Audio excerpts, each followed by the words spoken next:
Welcome to Leadership Conversations, where we talk with today's real-world leaders. My name's Marnie Fletcher. I'm the founder of Build Grow Leverage, and today I'm here with Christine Beckett, the General Manager of Customer Connect at Medibank. Welcome, Christine. Thanks, Marnie. So, Christine, today we're here to talk about what I call heart-centred leadership, that real place and that where you can really connect with your people and have a positive impact, not only to those around you, but also within yourself. Yeah. And so that's where I'd like to start the conversation today. Yes. And what is your definition of heart-centred leadership? My definition of heart-centred leadership is where you really go a lot by feel and a lot by how you do things. So the what is always important in what you do in the workplace and what you achieve and the targets that you meet, but it's how you go about that, how you make people feel when you interact with them, how you walk away from a meeting and the legacy that you left behind for someone for the rest of the day or the rest of the week for them, and really understanding then how others feel, when they interact with you. So not just how they make you feel, but how you make them feel, and the behaviours that you demonstrate. I am a huge believer in honesty and integrity, and I will forgive mistakes, but breaking trust is very critical, and would be very hard for me to forgive because it's so integral in leadership and in relationships that you have in every aspect. Yeah, terrific. And I love that, your comment around it's how you make people feel. Yeah. It's just so true. Yeah. So we've both grown up in corporate environments, Yes. Worked together for nearly 19 years now, Yep. Christine, which is crazy.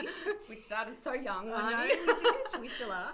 And and as you know, in those corporate environments, there is really that traditional management structure around you. And so despite that environment, is there anyone that you would call out as someone you've worked with that's been a heart-centred leader, and what made them different? Yeah, absolutely. I worked for a gentleman called Trevor Dalziel for a number of years when I was working at ANZ. Yeah.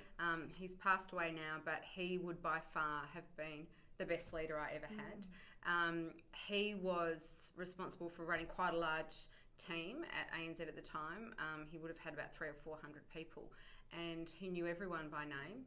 His door was always open. It was back in the day where people had offices, and so he had an office, and the door was always open. He was always out on the floor, and what made a difference and why Trevor was such a great leader is he empowered us. He supported us, so he absolutely had our back, and he didn't place a huge emphasis on hierarchy.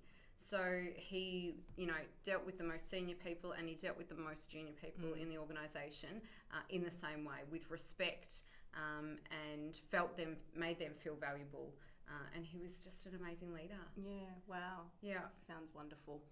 And I know for yourself as well, Christine, you've had a really varied career. Yeah. So many very different roles within ANZ and also now at Medibank. What makes you different as a leader? What's been your edge that's enabled you to have an impact with your people? Yeah. Gosh, that's a good question.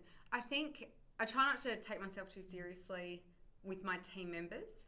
I think there's a time and a place for, being quite serious and being quite, direct, but that's never with my team members. That's when I'm negotiating on my finance budget for next year or whatever it might be. But I try to be quite relaxed and have a laugh and connect with people and talk about the day-to-day things that, everyone else talks about. And I try not to be too cognizant of hierarchy and I guess try and be like Trevor, and be real and be approachable and, be able to connect with each person on a personal level makes a difference. Yeah, terrific. And what would you say are the biggest mistakes or myths around leadership? Oh, I think the biggest mistake is that some people manage up and they think that their profile and what their manager or senior leader thinks of them is the most important thing. But it's not, right? You need to build relationships with people. This business, the world, it's all about relationship building, and you need to build those relationships sideways, vertical, all manner of which. So I think that's the difference. It's not about what your manager thinks. It's about how everyone rates you and everyone's opinion of you matters. Yeah, terrific. And that's when you can have that impact around you. Yeah, absolutely. Yeah, terrific. And what would you say one of the biggest wastes of time for leaders? Yeah, that's easy. Doing business with ourselves. Yeah. You know, creating packs to justify, you know, your work of last week. You know, I think we need to be forward-looking instead of backward-looking. We don't need to justify where we've come. We need to understand where we're going and what that's going to achieve. And stop doing business with ourselves. Yeah.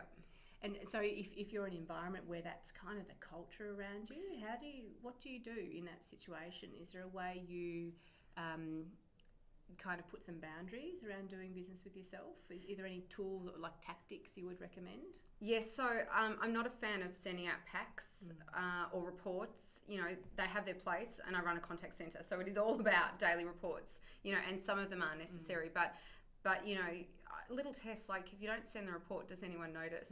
If we modify the pack, you know, and shorten it, what's the impact of that? And so really just understanding what is the purpose and what is the audience of that. But I'm a big fan too of verbal conversation. Pick up the phone, or let's have a 5-minute conversation, or even a 15-minute meeting, rather than emails and putting a pack together and trying to justify where we're at. Let's just have a quick conversation and keep going. True.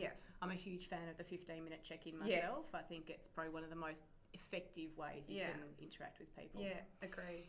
Cool. And so I know you love books and you love reading. I do. Is there any leadership resource that's really helped and influenced you in your leadership as you've... Yeah, there is a book, and it's not on leadership.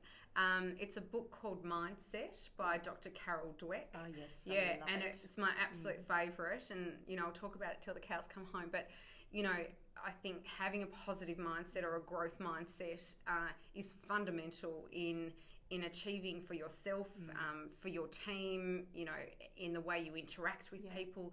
You know, go back to what we first talked about and the way you make people feel, right? If you can view things in a positive way, you can make people feel better about where they're at. So I love it. You know, I've got 2 small children as well, and it applies to them. It's a brilliant book. So highly, highly recommend it. Yeah, terrific. Yeah. And my final question for you, Chris. It's a little bit of a hypothetical. Yep. So pretend I'm one of your leaders within the organisation, and there's a Leader of the Year competition going on. Yep. You've got 4 weeks to help train and coach me to win that competition. Okay. So that 4 weeks is going to sharpen your intensity, but also to sharpen your intensity, there's $1 million on the line if I win. Right. So, and that's money's for you. Okay. Right. Tell me, what's your approach? Where do you start? Okay. So my first approach will be to understand what you want out of this. You know, where are you at? Where do you want to end up in the 4 weeks? What do you want to get out of this process? And then understanding then how I can help. And if I can't be the one to help, who else could be the one to help? I'll identify or make those people available to you, whatever tools you need, whatever hurdles you need to overcome. And then I will promote you. I will talk about all the great work that you're doing to anyone who will listen, and just really sing your praises. So I think that if there was 3 things, I would support you and help others support you. I'd remove any hurdles to your achievement, and I would sing your praises. Terrific. And I love that theme of when your leader has your back, just how amazing that feels. And I know I've always got the back of my people, as you do with yours, and it makes for a very good and trusting relationship. Yeah, it does. Cool. Yeah. Well, Chris, thank you so much for being with me today. Fanny. And for those of you out there, remember that leadership starts with you, and in particular, when you can demonstrate heartfelt leadership, as Chris said, it makes people around you feel amazing, and that's when you can truly have an impact. So thank you. Please like, share and subscribe to help us share the word of heart-centered leadership around the world. Thank you.